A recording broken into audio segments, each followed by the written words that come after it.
শুভ সকাল বন্ধুরা। আজকে রবিবার সকাল সকাল বাজারে গিয়ে হঠাৎই চলে গেলাম রানাঘাট কলেজের পাশে কৃষ্ণদার ঘোষ কেবিনে। গিয়ে দেখলাম গরম গরম নানপুরি ভাজা চলছে। নানপুরি, এই নানপুরিটা 6 টাকা পিস। আমি আগেও খেয়েছি, খুবই সুস্বাদু। এর সাথে থাকে ঘুগনি, এছাড়াও এক্সট্রা তরকারি আছে, ডিম কষা, চিকেন কিমা, চিলি চিকেন ইত্যাদি। এই রেটগুলো তোমাদের পরে বলে দিচ্ছি, তোমরা এসে খেয়ে দেখতে পারো। খুবই ভালো এবং ভালো তেলে ভাজা হয়। ঠিক আছে তো?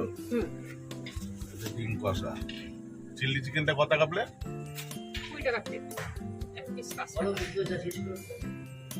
আচ্ছা, আর ডিম কষা 10 টাকা পিস। আচ্ছা, এটা আছে চিকেন কিমা, চিকেন কষা। এটা চিকেন কিমা? হ্যাঁ, চিকেন কিমা 25 টাকা প্লেট, চিকেন কষা 20 টাকা পিস। কিমাটা মাংস দেখা হবে।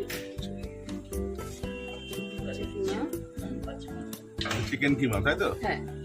এটা 10 টাকা প্লেট? না, এটা 25 টাকা প্লেট। 25 টাকা প্লেট। আচ্ছা, হ্যাঁ, এই ডিম কষাটা 10 টাকা পিস। ডিম কষাটা 10 টাকা পিস। হ্যাঁ। আচ্ছা, আর এটা? এটা আছে চিকেন আছে এক পিস 20 টাকা। আচ্ছা আচ্ছা আচ্ছা, চিকেন এরকম আছে। বাহ, খুব সুন্দর পিসটা, বেশ বড় সড়ো পিস। আর এটা চিলি চিকেন? এটা চিলি চিকেন আছে। এটা কত টাকা প্লেট? এটা 4 পিস থাকবে 20 টাকা, 5 টাকা পিস। বাহ, আর সঙ্গে স্যালাড নাকি? সঙ্গে হ্যাঁ, এই শসা আছে, লঙ্কা আছে। আচ্ছা আচ্ছা।